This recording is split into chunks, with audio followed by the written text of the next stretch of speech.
Hey, Andre, it's not that often that a new truck is born. So we have to interrupt our normal scheduled programming to announce the new Rampage, but there's a catch. There's a catch. It's being debuted and unveiled in Brazil. So in this video, we're going to talk about the new Rampage. We're going to see if it actually is something that's coming to America, because I have a sneaking suspicion that it might be. And we're going to give you all of the details, like, you know, how big it is, what's under the hood, what we think is under the hood at least, and who designed it. So who designed it? Yes, well, it's Ram Global. Okay. But also, so we have some images here. We can show you inside and out.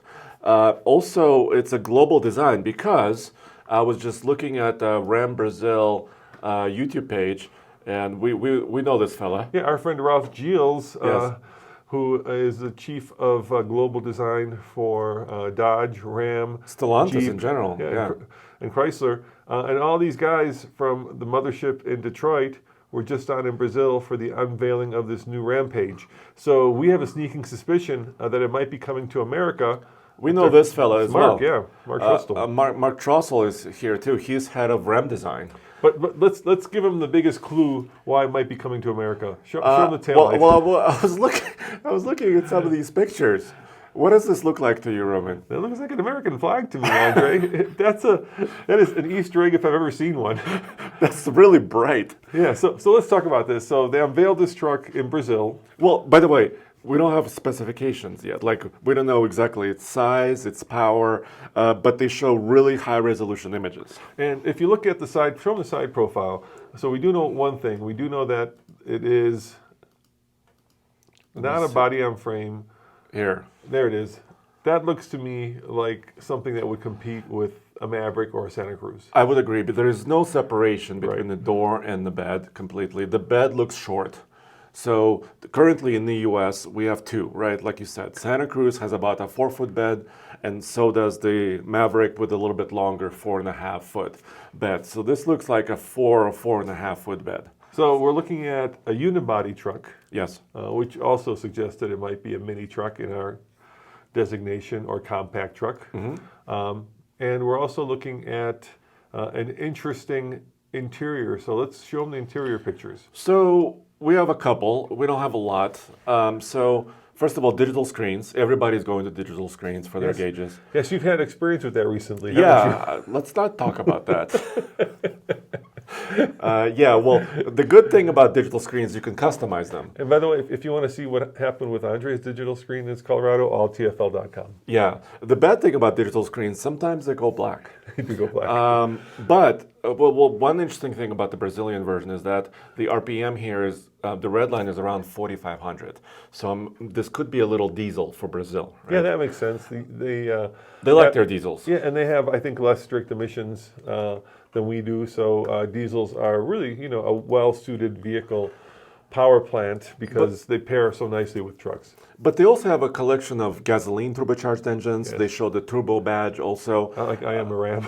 but this is Chris Stapleton, who is not Brazilian last time I checked. So you think he's a Ram like the CSU Rams? Is that what he's referring to? Ooh, we're Buffaloes here. We're Buffaloes. University of Colorado. No. So they're showing Chris Stapleton's song "I Am a Ram," which is kind of Americana, right? Yeah. So I'm thinking that this is a global truck that first will come out in Brazil and then go throughout the world, including us. But it has to be built in North America, so that's the trick, right? Because of chicken tax. Chicken tax is still a thing, right? Well, it has to be built, it can be built in Mexico, it can be built in Canada, right? So North America. North America, basically. It doesn't have to be built in the United States to avoid the chicken tax. Yes. So is this being built in Brazil? I don't know exactly. So we don't know. I don't speak Portuguese. Okay. So hey, for all you guys who do speak Portuguese, let us know in the comments below what they're saying about it. Well, look, this is what he's saying. Sermos. No, I can't. We could probably have Google translated. Yeah, we probably should. So anyway, look, a rotary dial. Oh, have you seen that somewhere else? Yes, I have. But you know what? When I was looking at the interior, Roman, I think they're going to step it up. Look at the materials that they're using. I think they're going to do what they did in 2019, 2018 with the Ram, the big truck, right? where they kind of revolutionized the interior design. I think they're going to do this also in the compact segment. So here's my question for you, Andre. Yes. Ram has got one of the oldest fleets right now when it comes to their trucks, right? They've got the Revolution, the Rev, coming in 2025. Yes. But they don't have a mid-size truck, which used to be the Dakota, which is gone.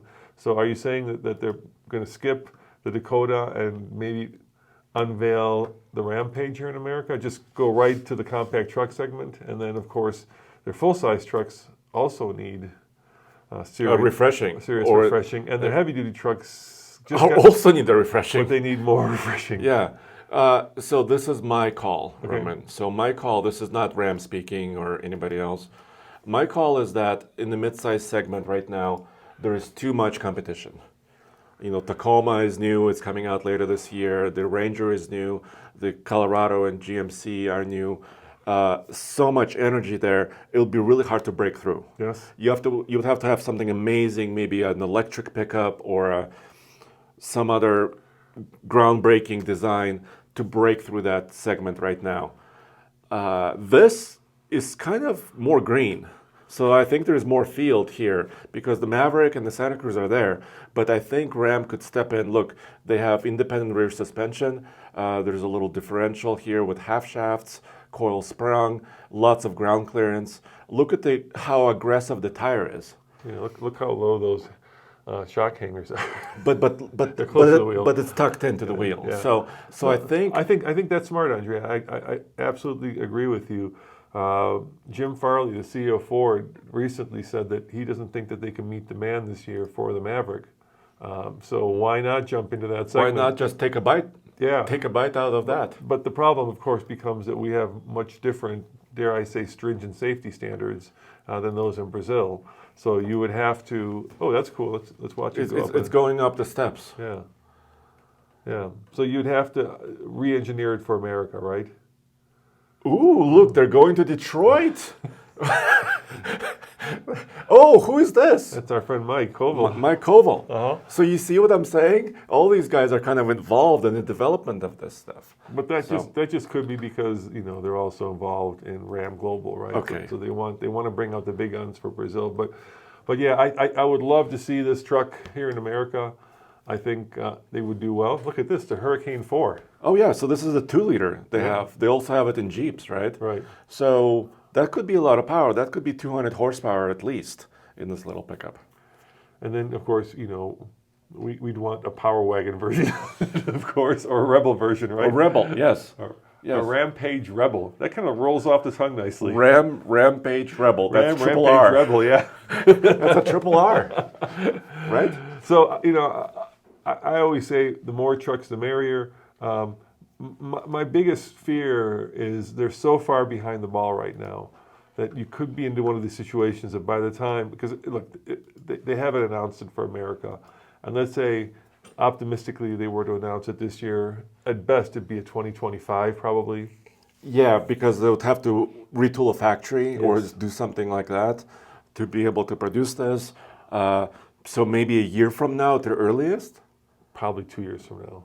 Yeah, so yeah, that's not coming tomorrow. Yeah, if it does come in, but I'm worried that kind of the market will have changed so much in 2 years that it would be like one of those too little, too late. Literally too little, maybe, for America. I don't know. Right now, like I say, that compact truck segment is red hot.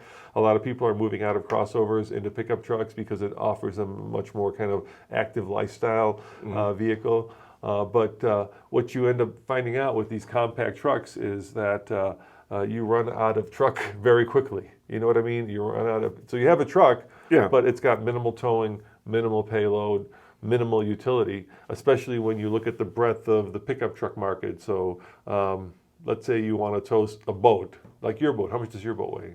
Well, 6,000 pounds. You're not going to tow with that. No. So Maverick has a 4,000 pound maximum. The Santa Cruz has a 5,000 pound maximum. We don't know how much this will tow. Probably something like that, close by. But I would wager, people are complaining a lot about high prices on big trucks. Yeah.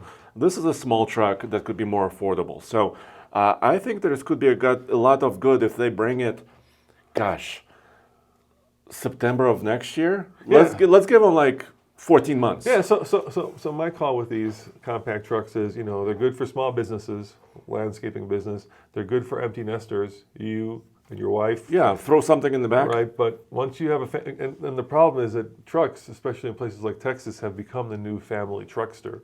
And that, unfortunately, is going to be way too small for that use, right? But also Me and you- efficiency. me and you in there are going to be pretty cramped. We could be rubbing elbows. Yeah. But efficiency, the Maverick has a hybrid. Yes. So that could be really important. They also have the 4xe, right, system in Jeeps and a hybrid system. But Stellantis is very far behind in electrification, right? If you think of Toyota, you think of hybrid.